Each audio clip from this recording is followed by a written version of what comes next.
Padre nuestro que estás en los cielos, santificado sea tu nombre. Gracias, Señor, porque sabemos que tu sangre y tu Santo Espíritu mora en medio. Queremos pedirte, Señor, que tú puedas entrar hasta el fondo de nuestro corazón y muéstranos, Señor, tu palabra. Te lo pedimos en nombre de Cristo Jesús. Amén.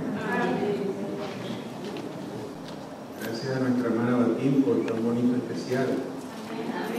Es una bendición escucharla y un ejemplo a seguir. A veces nosotros nos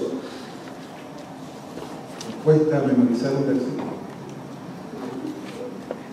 Hermano, vamos a abrir nuestras Biblias en Juan capítulo 14. Ahí vamos a ver lo que el Señor quiere para nosotros hoy. Esta semana el mundo cristiano celebra, medita, contempla el sacrificio de Jesús, nuestro Señor,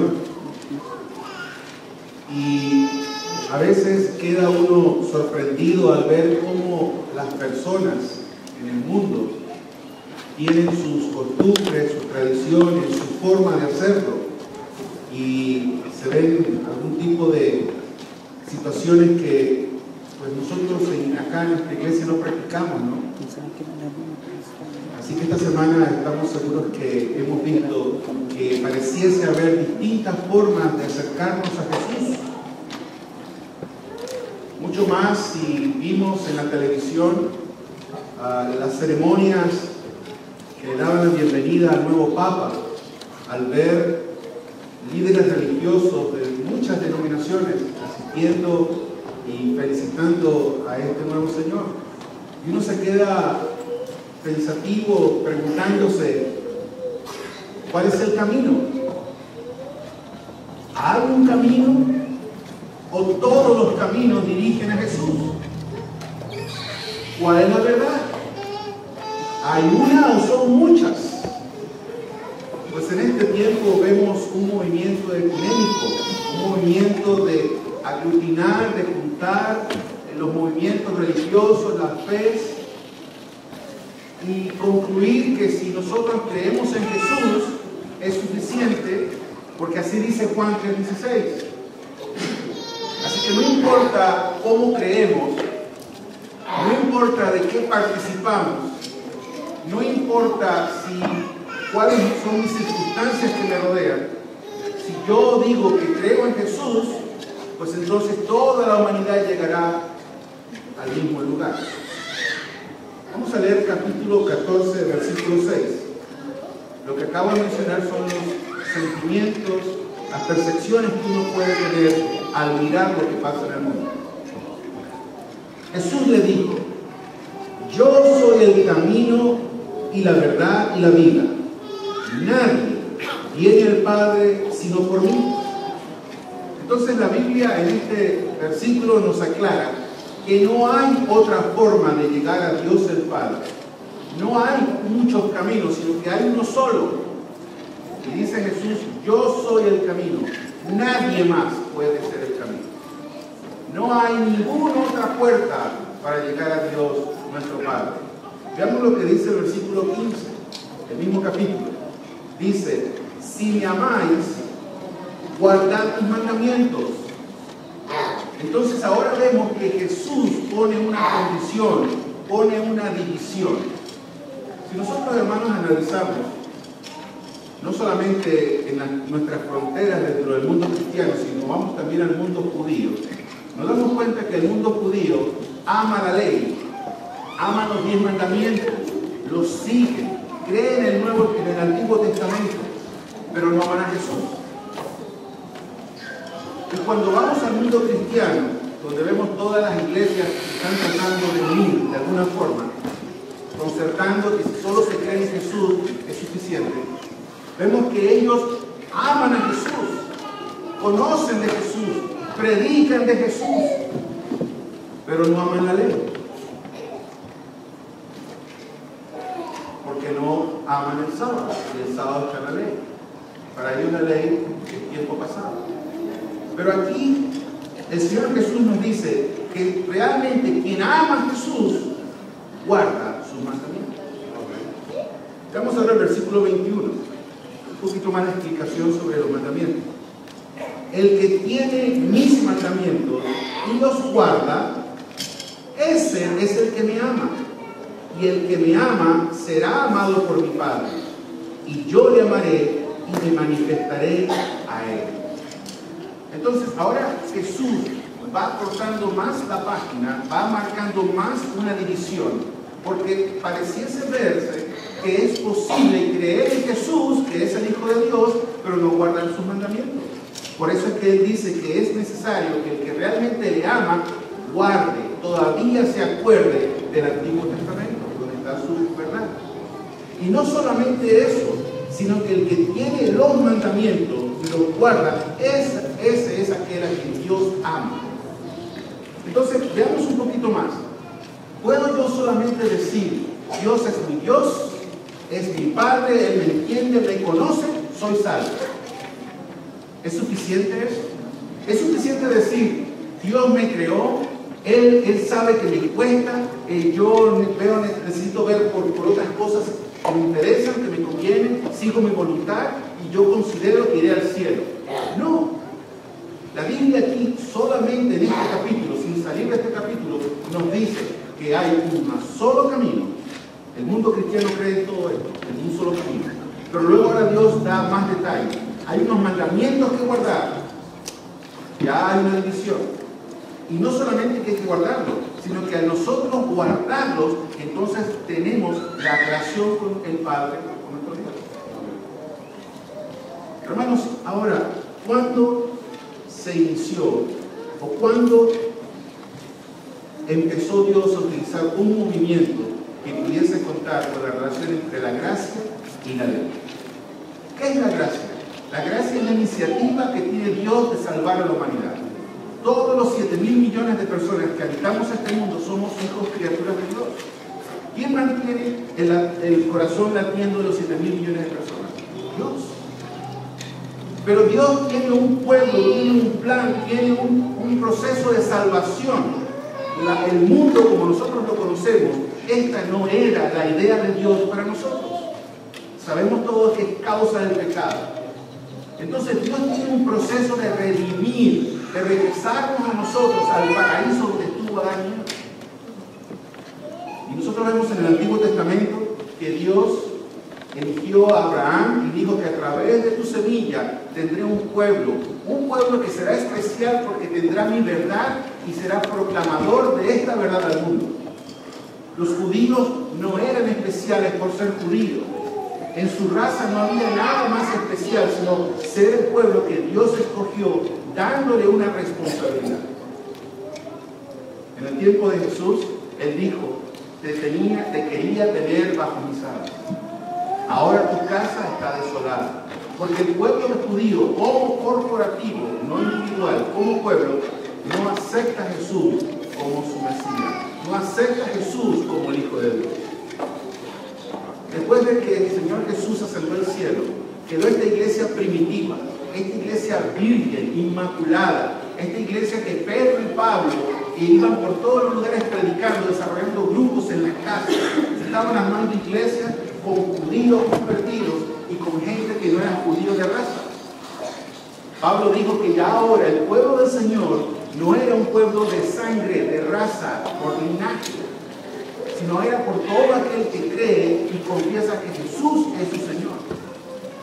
Ahora, confesar que Jesús es mi Señor es la primera iniciativa que el humano tiene que tener. Pero cuando vemos más, la Biblia, como dijimos al principio, no es suficiente. Porque realmente el que cree en Jesús guarda sus mandamientos. Y así que ahora, según el versículo 21, tiene una relación con Dios. Hermanos, podrá haber personas en este mundo que creen que Dios se manifiesta en ellos y realmente no se manifiesta. Según el versículo 21, sí. Porque dice, para que el Padre se manifieste, tiene que haber la obediencia a los mandamientos, para que exista la relación. Hermanos, en el cielo, que es el destino final que todos queremos tener, va a haber gente que es pecadora, pero tiene una tendencia, ha decidido ser obediente a los mandamientos.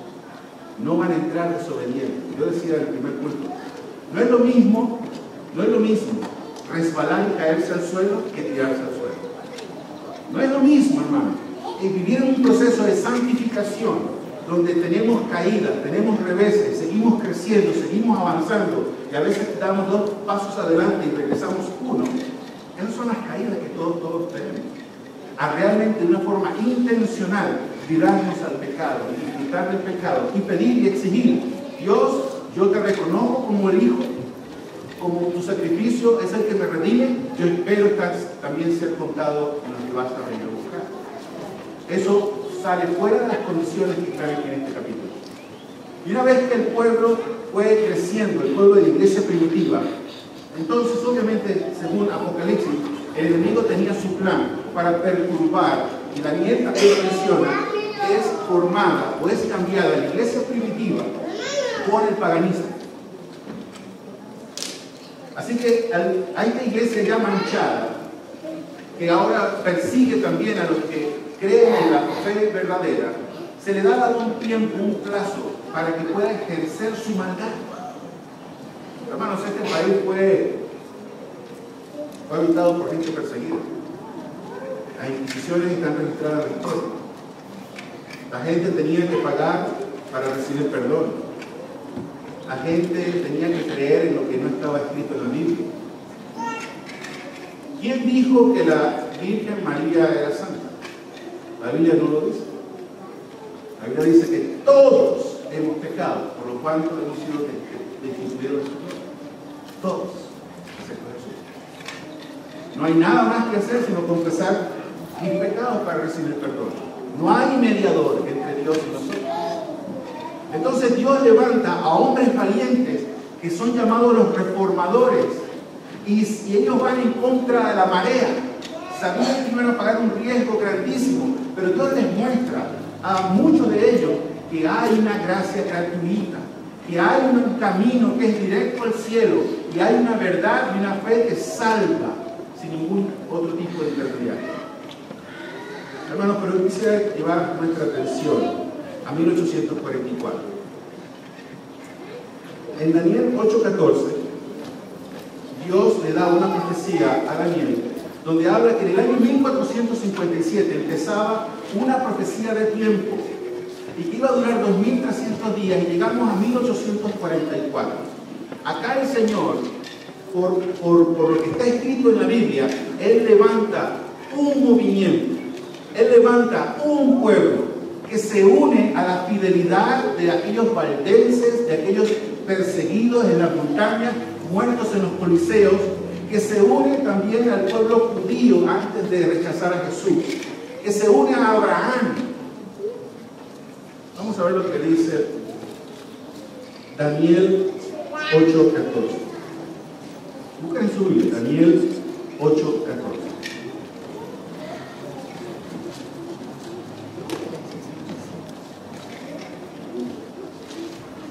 Es más, voy a pedir que alguien lo lea. Daniel 8:14. ¿Quién lo quiere leer? Dice, él respondió hasta 2300 días de tarde y mañana, entonces el santuario será purificado. Exactamente. Dios tenía un plan para el pueblo judío y creó un santuario terrenal que mostraba todo el proceso de salvación. Ahora, este modelo terrenal tenía ahora una implicación que nos iba a llevar a 2300 años en el futuro, y llegamos a 1844. Vamos a definir el tiempo en que estaba viviendo el mundo con respecto a la verdad. Recuerden que los reformadores estaban levantando la verdad de la ley, la verdad de la salvación por fe. Había un mundo en cierta forma que oprimía la verdad, la minimizaba.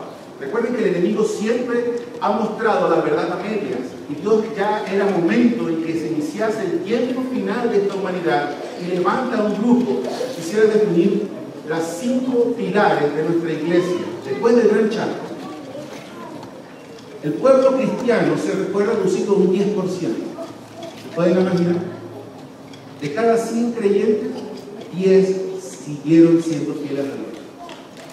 Y ese 10% asiento, después de haber sufrido ese gran chasco de esperar a Jesús en ese día de octubre, ellos deciden estudiar la Biblia con mucho más ahínco y deciden entonces establecer los 5 pilares, los 5 distintivos que tiene esa iglesia que estaban haciendo por obra de Dios, que los separa a toda otra iglesia, a todo otro grupo, otro movimiento sobre la faz de la tierra. Veamos cuál es el. La doctrina del santuario, la venida de Jesús, el reposo del sábado, el estado de los muertos y el espíritu de profecía. No hay otra iglesia en esta faz de la tierra que tenga estos 5 pilares bíblicos. Nosotros podemos ver que en 1844 Jesús pasa del lugar santo al lugar santísimo. Y esta es una creencia adventista, una doctrina solamente nuestra. Ahora, cuando me refiero a la iglesia adventista, hermano, no estoy trayendo ningún concepto de que nosotros somos especiales. Lo especial que es nuestra iglesia es la responsabilidad que Dios nos dio. En nosotros no hay nada, somos iguales que todos. Tenemos una responsabilidad como la tuvo el pueblo judío de predicar una verdad que por muchos años estuvo minimizada y que Dios, cuando pasa Jesús en 1844 al lugar santísimo a empezar este juicio investigativo, Él desea ahora formar un grupo que da el último pregón al mundo. Vamos a ver lo que dice Apocalipsis 14:7. Apocalipsis 14:7. Ahí está el primer mensaje del ángel, diciendo a gran voz: temed a Dios y dadle gloria. ¿Qué dice el nuevo hermano? Porque la hora de su juicio ha llegado, y adorad a aquel que hizo el cielo y la tierra, el mar y las fuentes de las aguas. Así que todo este movimiento estaba naciendo, estaba emergiendo en el contexto del mensaje de los 3 ángeles que estaba diseñado por Dios para el tiempo del fin.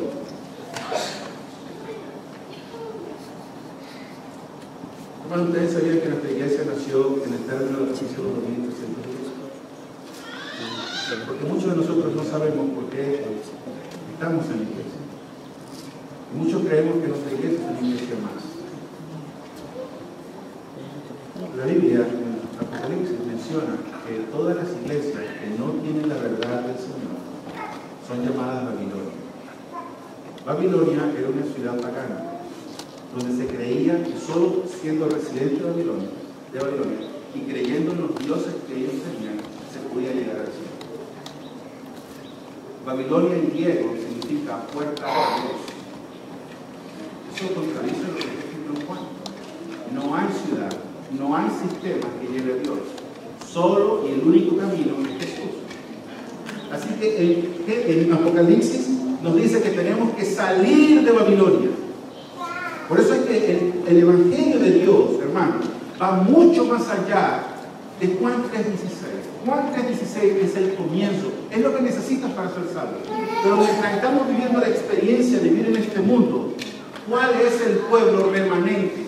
¿Cuál es el pueblo que se le fue entregada la verdad? ¿Cuál es el pueblo que es responsable de salir a predicar y unir lo que es la gracia y la ley, no separarlos?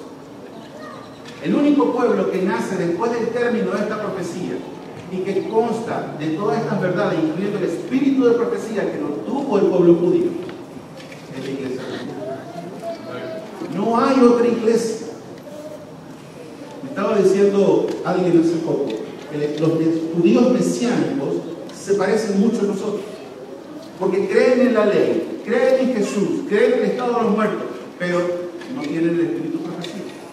Además, no nacieron de la profecía bíblica de Apocalipsis. ¿Y saben por qué digo esto, hermano? Porque nosotros los adventistas es fácil que nos avergoncemos de nuestra fe porque pertenecemos a un grupo minoritario. Pero ese es el plan del Señor, hermano. Jesús no vino acá a aglutinar todas las fe. Mostró una verdad, un camino. La hermana Joa dice que nosotros somos una manada pequeña. Y nosotros tenemos, hermanos, que entender y aceptar que siempre seremos minoría, lamentablemente. Siempre seremos minoría. y no debemos avergonzarnos porque pertenecemos al pueblo que tiene la verdad completa, no a medias, según Apocalipsis. Ahora, muchos critican y dicen que nosotros no creemos lo suficiente, de suficiente entrega que tuvo Jesús en la cruz. ¿Por qué?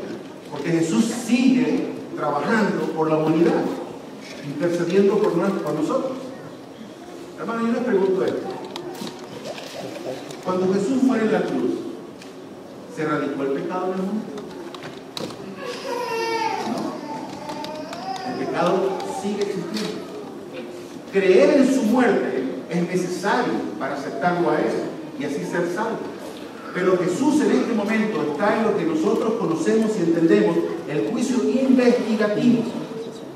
Está mirando nuestras vidas y eso no genera miedo, más bien genera confianza de saber que aquel que muere por mí es también mi juez.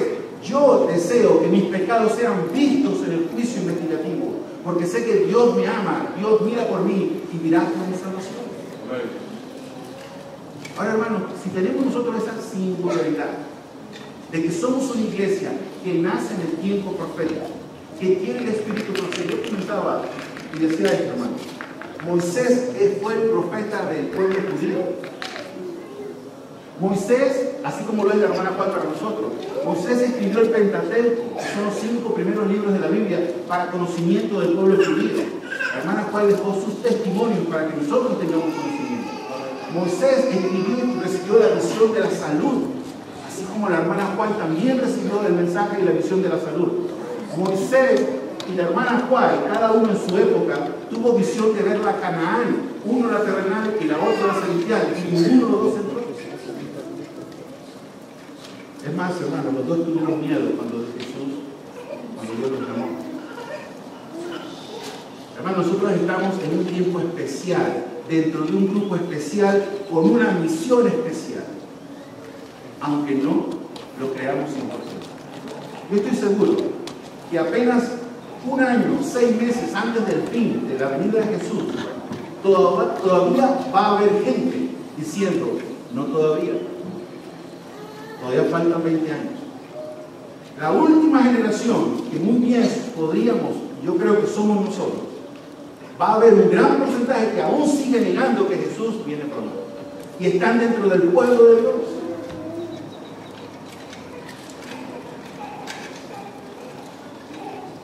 Es importante que nosotros meditemos sobre esto, hermano. Es importante, porque la puerta de gracia tendrá un fin. Eso lo vimos con Noé y lo vimos también con el pueblo judío. Tendrá un fin y aún nosotros, conociendo la verdad, vamos a tener la posibilidad de no estar en nuestra vida. Estamos en el 2013. Hay eventos, hermanos, que se están dando de una forma nunca vista. Yo creo que todos acá estamos de acuerdo que este país todavía no se recupera económicamente. Para que exista la unión del poder político con el poder religioso tiene que haber una crisis. ¿Será este un llamado? ¿Será esto, hermanos, estos tiempos, el último mensaje de Noé porque ya se va a cerrar la puerta? Y saben, nosotros podemos pensar, y hace poco estaba en un hospital con ex-adventistas y ellos decían, ustedes hablan de juicio, ustedes hablan de miedo, ustedes hablan de fin, ustedes hablan de muerte.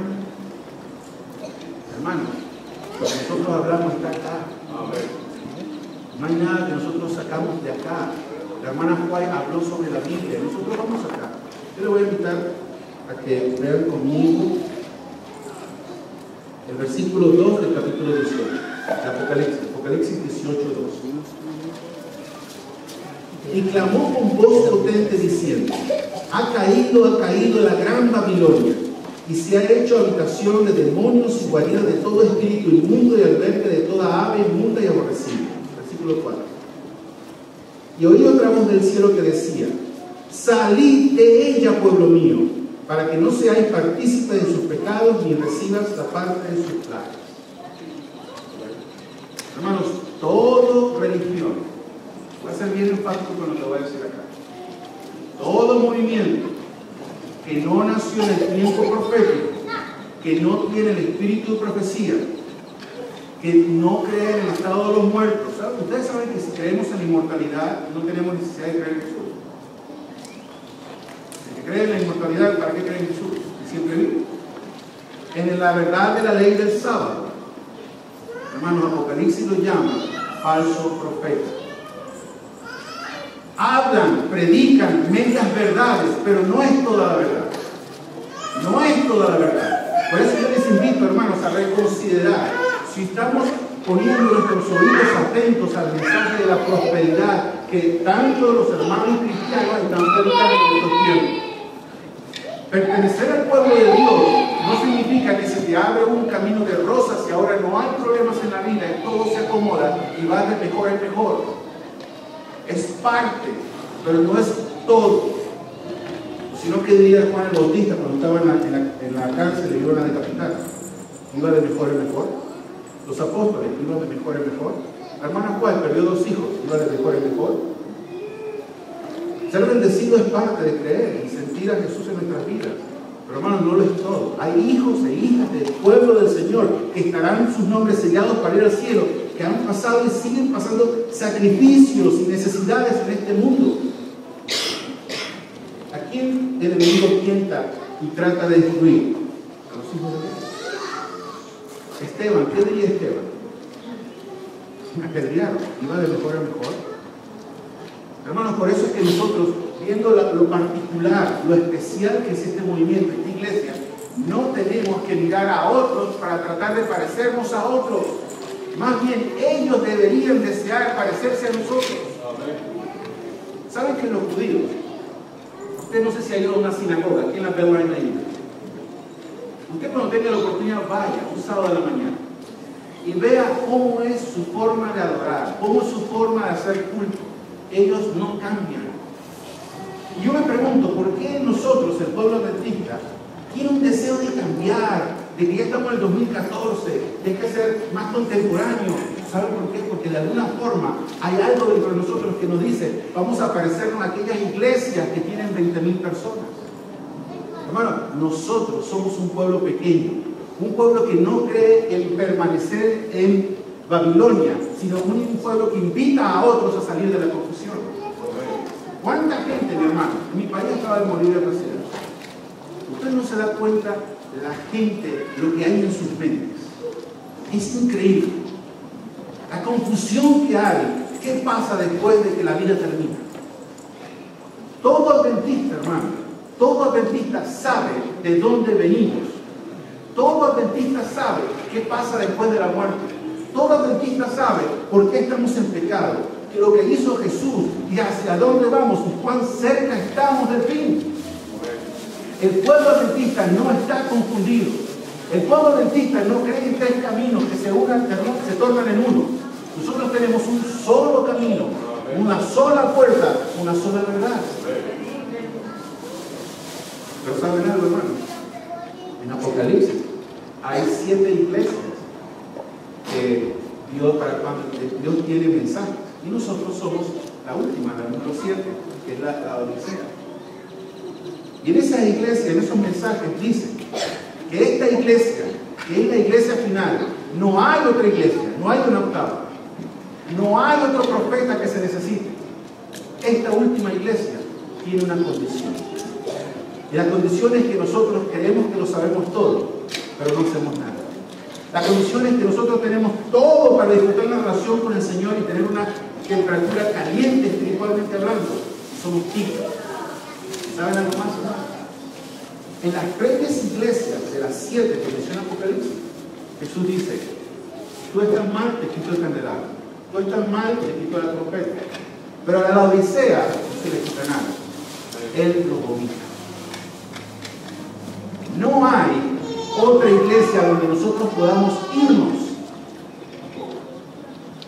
En ninguna parte, bíblicamente hablando, la última iglesia profética no tiene puertas para que nosotros nos dirijamos a ningún otro movimiento. No existe. Más bien, el final de esta iglesia es: Él hará justicia y sacará de su pueblo al que no ha decidido creer en Él y obedecer sus mandamientos. Y es importante que nosotros sepamos esto. Porque en esta iglesia, hermano, van a haber inconsistencias. Más, tiene que ser más específico. Va a haber gente diciendo cosas que no las tienen. Va a haber gente con doble vida. ¿Esperábamos nosotros una iglesia caliente espiritual para el 2013? No estamos engañando porque no es lo que me dice la Biblia. La Biblia dice, crees que sabes pero no sabes. Ponte colín en los ojos, estás ciego, desnudo. Entonces yo no me tengo que sorprender que estando en la iglesia escogida para promocionar y predicar la palabra de Dios, consiga esta condición. Pero ¿saben algo bonito, hermano? Que la Biblia no nos invita a dejar la iglesia, sino permanecer en ella, y es Dios quien va a venir a separar el pueblo de su sangre. ¿Se recuerdan cuando el pueblo judío llegó a la frontera con Canaán y Josué y Caleb fueron y trajeron el recorte? ¿Qué dijo Dios por la incredulidad del pueblo judío? 40 años al desierto. Mi pregunta es, ¿qué hizo Moisés? ¿Qué hizo Aarón? ¿Qué hizo Josué? ¿Qué hizo Caleb? ¿Qué hicieron aquellos padres? Hermanos, se salieron del pueblo judío, dijeron, ustedes váyanse, yo voy a ver cómo cruzo, yo he sido fiel, yo soy obediente, yo creo en Dios Todopoderoso. No, hermano, se quedaron con el pueblo judío e inclusive pagaron el precio, un precio que no necesitaban pagar. Entonces, cuando tú estás en la iglesia adventista y tú ves que las cosas no andan bien, porque no van a andar como tú crees que deben andar, y tú estás buscando dentro de tu ser, yo estoy buscando una iglesia caliente, una iglesia que donde yo no vea pecado, donde todo esté bien de acuerdo a lo que yo creo. Eso no existe en esta tierra, mi hermano. Sino lo que tenemos que hacer es ser como Moisés, y como Aarón, y como Josué, y como Caleb. Esta es la verdad de Dios en la tierra. Esta es la continuidad de lo que está escrito en la Biblia en los primeros tiempos. Yo aquí me quedo. Así tengamos que regresarnos al desierto un tiempo más. El Espíritu de Profecía dice, hermano, en 1888, el pueblo de Dios estaba listo para ser trasladado al cielo. Pero el mismo error del pueblo judío lo sufrió el pueblo del Señor aquí en la tierra. Por falta de fe. Por falta de fe. No hubo el encuentro entre el novio y la esposa, entre Jesús y la iglesia. Quizás, hermano, esto lo voy a decir para remover un poquito su cabeza. Quizás nosotros estemos en esos 40 años en el desierto. Pero ¿saben? La esperanza mía es de que a pesar de la terquedad y desobediencia y problemas que tuvo el pueblo de Israel, finalmente entraron a Canaán. Y finalmente este pueblo entrará a la Canaán celestial. Finalmente. No importa, hermanos, lo que nosotros miremos o no miremos. Más, yo voy a decir algo más. Hermanos, cuidemos nuestros ojos y nuestros oídos. Al poner atención a predicadores elocuentes, a iglesias donde hay 10.000 y 20.000 personas, donde hay luz, donde me siento bien, elige la verdad, a pesar de que seamos pocos, y no tengamos lo que el ser humano considera que es bendición. No nos dejemos engañar. El engaño final va a ser más fuerte de lo que tú y yo esperamos. Mucho más fuerte. ¿Qué se le puede, hermano, decir a una madre que tiene un hijo enfermo, donde vaya al lugar donde ahí lo van a sanar porque hay poder de sanación? Yo tengo una experiencia que mi mamá me contó cuando yo era chico. Ella me dice que ella conoció un grupo así, una familia cercana que tenía un problema de artritis completamente, la mano torcida. Fue a un lugar, le pusieron las manos, hizo qué sé yo, y fue sanada. De verdad fue sanada. Tiempo después, le hacen radiografías, qué sé yo, y la mano vuelve a empezar con el problema que tenía. ¿Tiene el enemigo poder para enfermar y luego quitar esa enfermedad y aparentar que no se muere? Claro que lo tiene.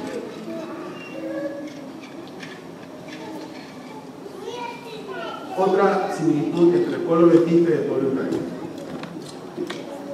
El pueblo judío se financiaba a través de los diezmos y las ofrendas. Buscan en la Biblia. Nosotros hacemos lo mismo. El pueblo judío tenía la cabeza que era Moisés, luego tenía los príncipes de las tribus y luego tenía los capitanes. Nosotros podríamos buscar la similitud. ¿Quién es la cabeza de la iglesia unida? El presidente de la conferencia, de la iglesia organizada. Y luego hay presidentes de divisiones, y luego hay conferencias y pastores. Esta organización no es idea de hombre, hermanos.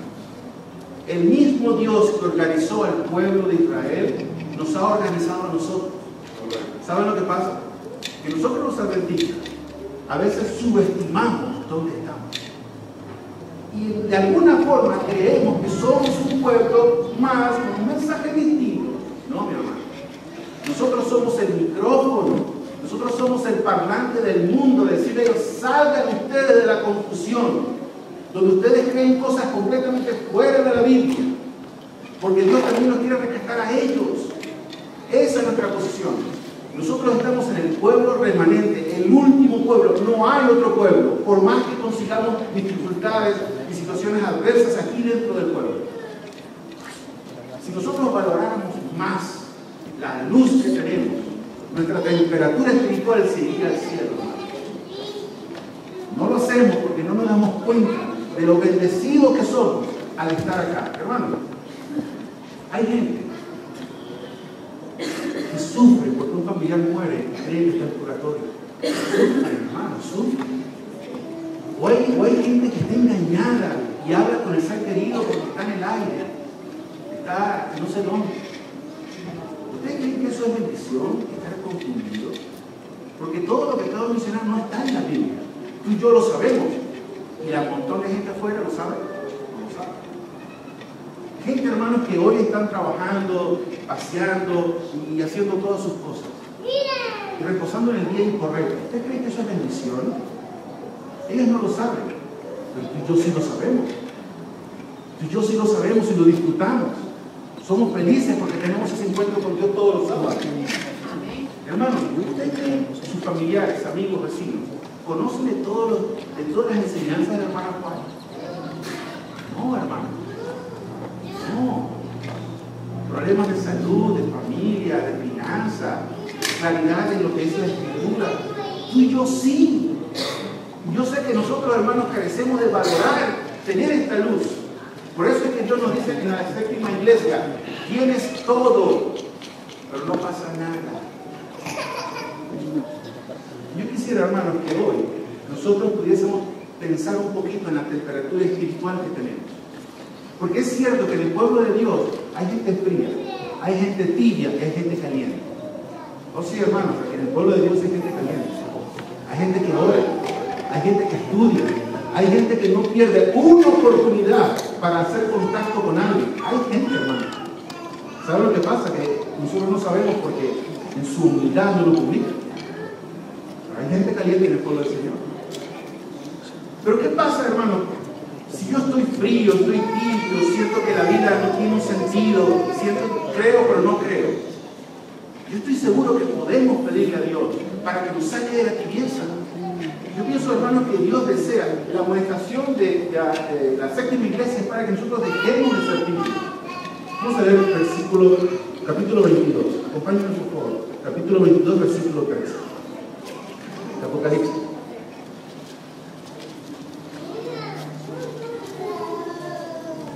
Yo soy el alfa y la omega, el principio y el fin, el primero y el último.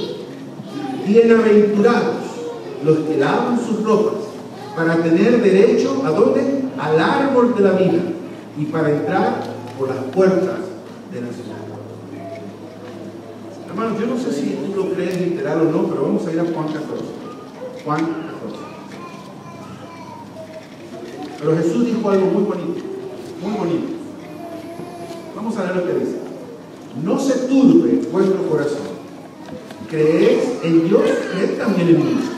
En la casa de mi Padre muchas moradas hay. Si así no fuera, yo lo hubiera dicho. Voy pues a preparar lugar para vosotros. Y si me fuere y os prepararé lugar, vendré otra vez y os tomaré a mí mismo, para que donde yo estoy, vosotros también. Hay dos verdades que quisiera resaltar.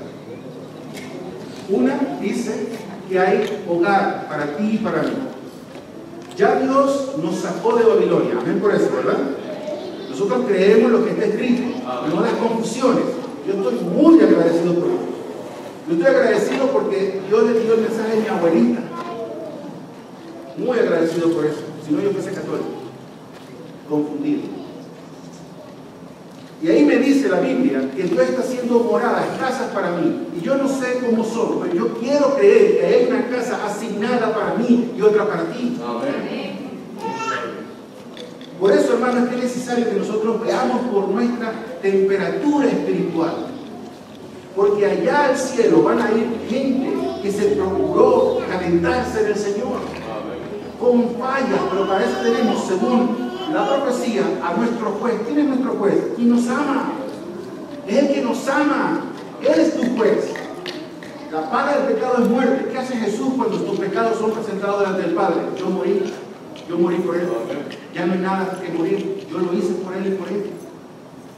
Está en nuestras manos si queremos morar en el cielo. Pero mientras tanto, nuestros caracteres tienen que dejar de ser amoldados por nuestro Dios. Alguien me dijo hace poco: a mí no me gustaría que tú vivieses al lado mío. Somos los dos adventistas. A mí me gustaría que tú vivieses al lado mío. Y vamos a pensar: ¿y cómo vamos a vivir en el cielo? Todos vamos a ser el cielo. Hay gente que dice en el pueblo del Señor: a mí no me gusta la gente. Hay gente pone mal y se distancian, no quieren tener mucho contacto ni amistades. Hermanos, ¿cómo vamos a vivir en el cielo si vamos a ser todos familias? Lo somos ahora, pero imagínense cómo vamos a hacer en el cielo. Es fácil amar la cabeza. La Biblia dice que mi espíritu, y la novia dice: ven. ¿Quién es la novia? La iglesia. ¿Quién es la cabeza de la iglesia? Jesús. ¿Cómo podemos entonces amar a la cabeza, pero distanciarnos del cuerpo? Tenemos que aprender a amar esta iglesia. Porque, hermanos, esta iglesia de Richardson, con todo lo que usted vea, sigue siendo la niña de los ojos de Jesús. Y no hay otra iglesia, otro movimiento que parezca brilloso, que parece que ora mucho, que parece que el pastor es muy espiritual, donde yo tengo que buscar. Dios me llamó a este rebaño y debo quedarme como lo hizo Moisés, Aarón, Josué y Caleb. Y Apocalipsis es un libro bonito, hermano. Muchos de nosotros nos quedamos con el Evangelio de Juan 3:16. Es precioso tenerlo. Recuerden que eso fue suficiente para que el ladrón en la cruz recibiera el paraíso. Pero el ladrón en la cruz no tuvo tiempo para profundizar. Tú y yo lo tenemos. Entonces, Daniel y Apocalipsis están ahí por alguna razón. Sería bueno que nosotros profundicemos un poquito para descubrir las bellezas que hay. ¿Saben por qué? Porque van a solidificar nuestra fundación espiritual.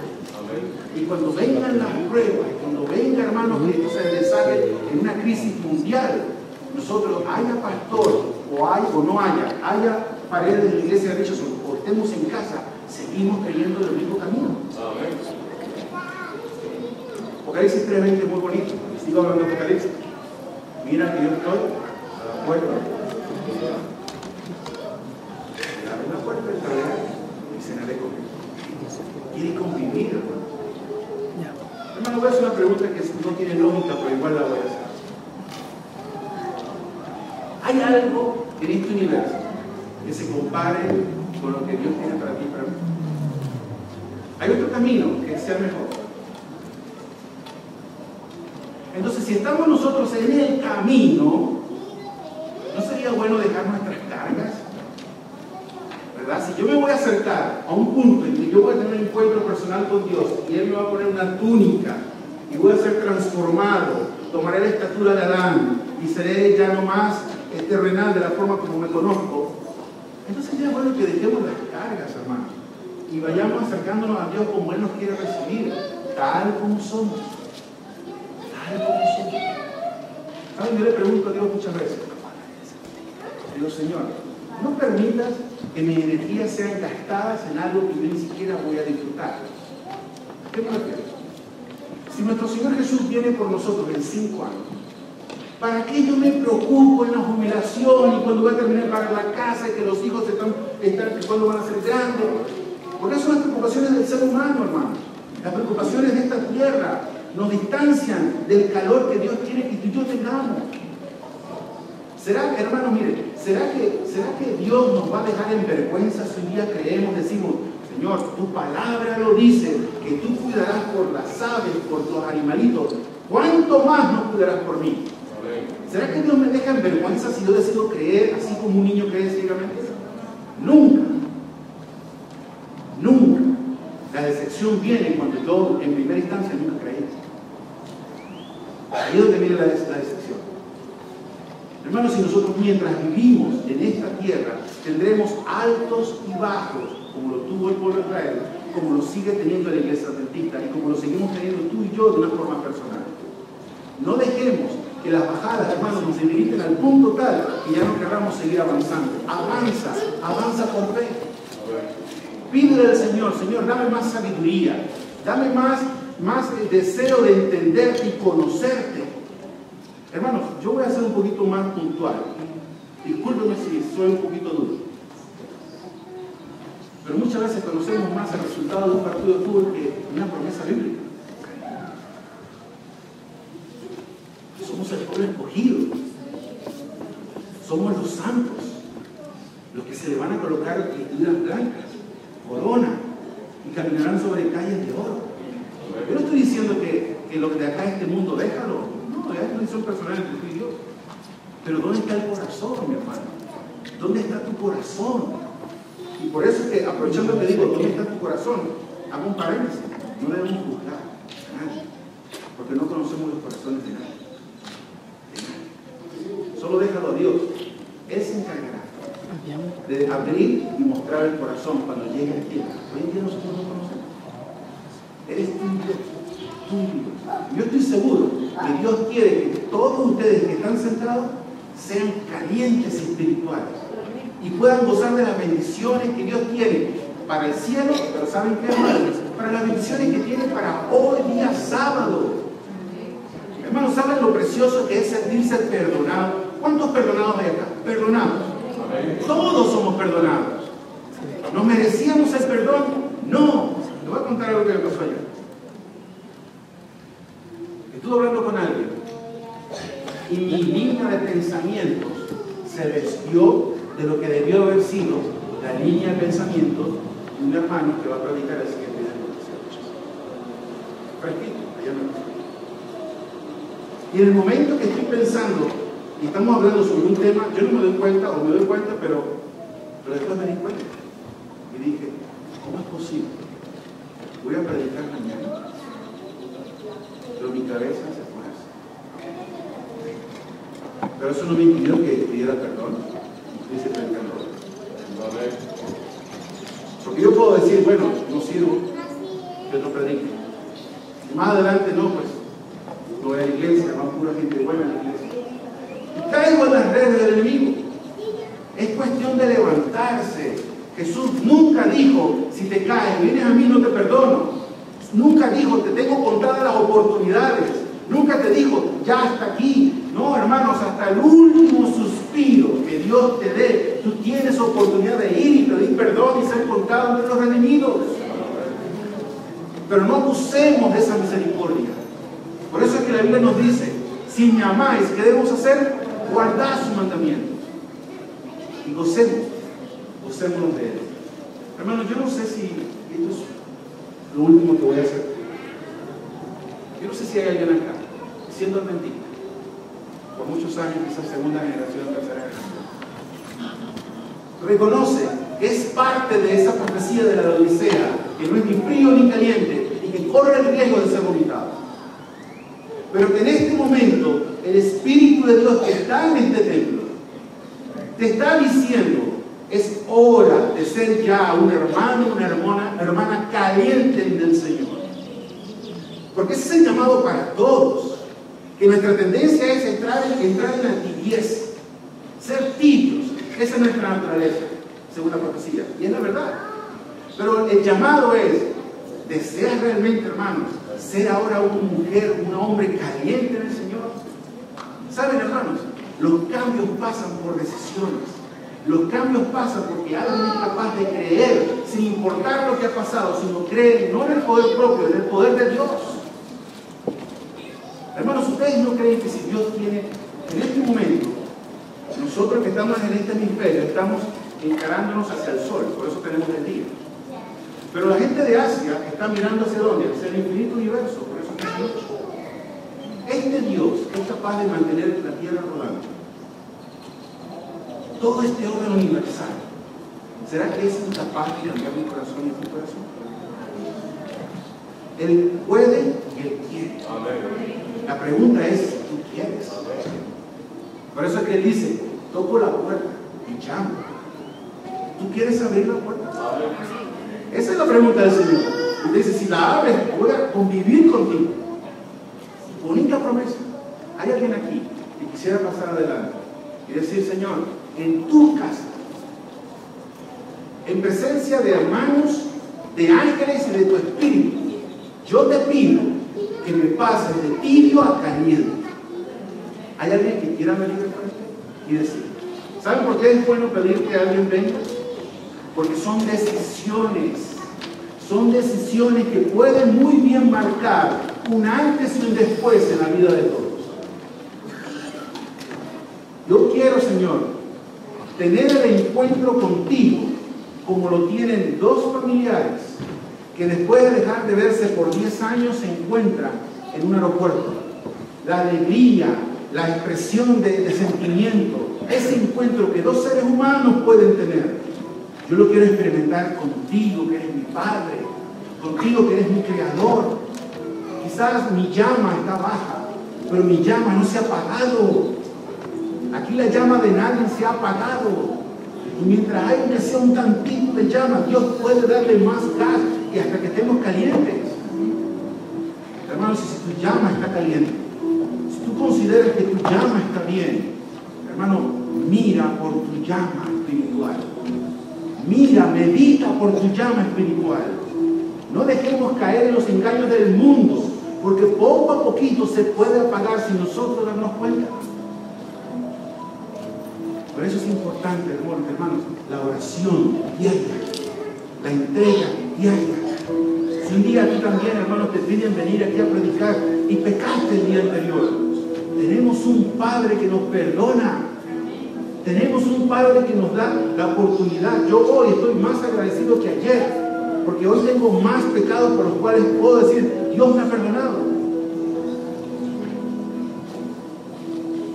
Nosotros no comprendemos el amor de Dios, porque creemos en lo que vemos. Nos cuesta creer en lo que no vemos. No vimos la creación, no vimos el tiempo de la reforma, no vimos a quienes escribieron la Biblia, no hemos visto la cruz, no vimos a Jesús cara a cara, no vimos a los profetas, no vimos un día antes de nacer, no nos acordamos, no sabemos. Nos cuesta creer. Pero la Biblia nos habla de un mundo espiritual, hermanos. Hermanos, hay un mundo espiritual, hay una guerra espiritual por ti. Dios no encargaría ángeles a ver por ti diariamente si no viera que tú mereces que vaya la pena. Si Dios está peleando por ti, no lo podemos defraudar. Yo sé que Dios está peleando por mí. Yo veo mis luchas. ¿Saben por qué es una lucha? Porque a veces quiero ir a la izquierda y a veces quiero ir a la derecha. ¿Y por qué Dios no me deja que me vaya por la izquierda y me caiga por un precipicio? Porque Él pelea por mí. Y si Él no se cansa por mí, no lo puedo defraudar. No lo puedo defraudar. Yo sé que Dios pelea por ti, porque las luchas las tenemos todos. Hay un Espíritu Santo que nos llama. Hay ángeles que cuidan por nosotros. No lo defraudes. Ya pronto, hermano, vendrá el encuentro. Sigamos creyendo. Sigamos creyendo. Oremos. Padre nuestro que estás en los cielos, gracias te damos, Señor, porque eres nuestro Padre. Gracias te damos, Señor, porque tú has plasmado tu verdad, el camino. Ya sabemos, Señor, cuál es tu plan para nosotros. Queremos, Señor, en este momento entregarnos como nunca antes. Queremos decirte, Señor, tómanos y nunca más nos dejes ir. Abríganos, Señor. Queremos estar bajo tus alas. Queremos estar acobijados en ti. Que a pesar de los problemas y dificultades de esta vida, de las injusticias, de cosas que no nos podemos explicar, podamos seguir creyendo por fe de que tú sigues mostrando tu amor por nosotros. Señor, queremos pedirte por la vida de todas las personas que están en pie. Tú, Señor, conoces y miras sus luchas. Tú estás al tanto de los detalles de su vida. Queremos, Señor, pedir una doble porción, que tú les refuerces su vida espiritual, que tú les puedas poner un escudo de protección, una relación tan cercana, Señor, que ellos puedan y deseen y quieran conocerte más. Señor, levántanos. Si hay alguien aquí que necesita perdón, Señor, perdónalo y hazle sentir el perdón que muchos de nosotros ya hemos experimentado. Señor, da oportunidad al que saque su mano pidiendo oportunidad. Dale paz al que no está en paz. Soluciona problemas, Señor, que a veces nublan nuestra mente. Danos un nuevo corazón. Señor, en nosotros no hay nada. Y reconocemos que no valoramos la luz que nos has entregado. Reconocemos, Señor, que se nos va la vida en las cosas, preocupaciones de este mundo. Pero te pedimos que nos ayudes a despojarnos de toda carga. Que cada vez que avancemos nos vayamos despojando hasta el punto en que podamos verte y recibir la túnica y la corona que tú nos pondrás. Gracias, Señor, porque eres grande y todavía nos miras y nos provees. Gracias porque cada uno de nuestros corazones sigue latiendo. Gracias, Señor, porque solo tú sabes de cuántas cosas nos has protegido y tampoco te hemos dado gracias. Queremos en este momento darte gracias por todo. Cuida por nuestro futuro. Desarrolla, Señor, los frutos necesarios para pasar por cualquier futura tempestad y podamos un día ser encontrados justos por tu gracia. Te lo pedimos todo en el único nombre al que podemos llamar Hijo de Dios, en el nombre de Jesús. Amén.